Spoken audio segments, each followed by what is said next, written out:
فلسطین آزاد ملک ہے، حقیقت یہ ہے۔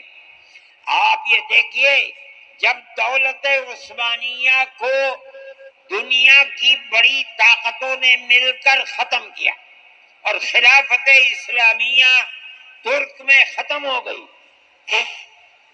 تو امریکہ، روس، برطانیہ، انہوں نے مل کر ایک یہودی حکومت قائم کی اسرائیل پر۔ اس کی ایک حدود اربع تھی،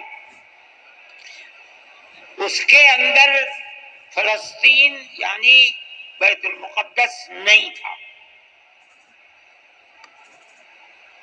جب وہاں اسرائیل ہو گیا، امریکہ اس کا سرپرست بن گیا۔ اب اسرائیل نے آگے بڑھ کر فلسطین کے اندر اپنے پیر جمائے اور بیت المقدس کو لینا چاہا۔ نتیجہ یہ ہوا کہ جنگ ہوئی اردن کے اندر اور بیت المقدس پر بھی قبضہ کیا اور اس کے ساتھ ساتھ فلسطینیوں کو غلام بنایا۔ ابھی دل نہیں تھما، تھوڑے دنوں کے بعد پھر آگے بڑھا اور گولان کی وہ پہاڑیاں جو شام کے اندر تھی ان کے اوپر قبضہ کر لیا۔ جس دن پہلا حملہ بولا فلسطینیوں نے، ہمارے ملک کے پرائم منسٹر نے یہ کہا کہ یہ دہشت گرد ہیں۔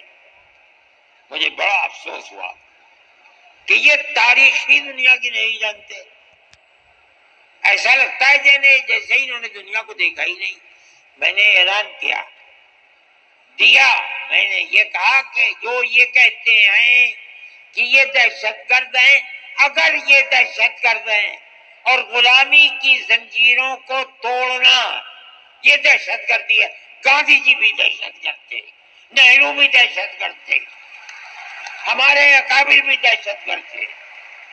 یہ ایسی بات ہے جس کی کوئی تعبیر نہیں ہو سکتی۔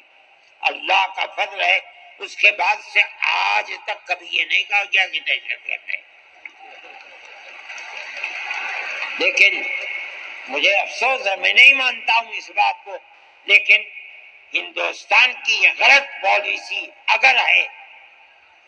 میں گیا عرب تو میں نے لوگوں سے یہ سنا کہ ہندوستان کا بارود فلسطینیوں کے مارنے کے لیے اسرائیل میں ہو رہا ہے استعمال۔ کہنے والوں نے کہا کہ ہندوستان کے فوجی بھی اسرائیل کے ساتھ لڑ رہے ہیں۔ میں اس کی تصدیق نہیں کر سکا ہوں، اس لیے میں بات نہیں، مگر میں یہ کہتا ہوں کہ کھل کر پالیسی ہونی چاہیے۔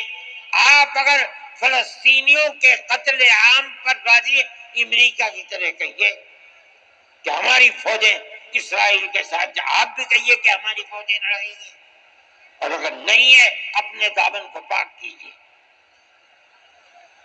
میں یہ سمجھتا ہوں کہ اس طرح کا قتل عام کہ ساری دنیا ایک طرف کھڑی ہوئی ہے، لیکن یہودی طاقت کے ساتھ کیونکہ سر پر امریکہ ہے، تجویز آتی ہیں اسرائیل کے، نہیں، اسرائیل کے خلاف نمبر 2 پر ہے، سب سے پہلی تجویز امریکہ کے خلاف آنی چاہیے، اس لیے کہ جو بم برس رہے ہیں وہ امریکہ کے ہیں، جو فوج لڑ رہی ہے وہ امریکہ کی ہے۔ اسرائیل کے پاس کتنا ہے؟ جو طاقت ہے وہ بڑی طاقتوں کی دین ہے۔ اسی بنیاد کے اوپر ساری دنیا کے اندر احتجاج ہو رہا ہے، مگر وہ احتجاج قابل توجہ نہیں ہے۔ جمعیت علماء ان مسائل کو سمجھتی ہے۔ ہم نے اپنی بات آپ سے کہی ہے، مسلمان اپنے نظریات، اپنے خیالات کو صحیح کرے اور اس نہج کے اوپر چلے۔ میں پھر کہتا ہوں، آپ ہندو مسلم اتحاد، آپ جس گاؤں میں ہیں وہاں اتحاد رکھیے، اپنے کھیت میں ہیں وہاں اتحاد رکھیے، بازار میں بیٹھے ہیں وہاں اتحاد رکھیے۔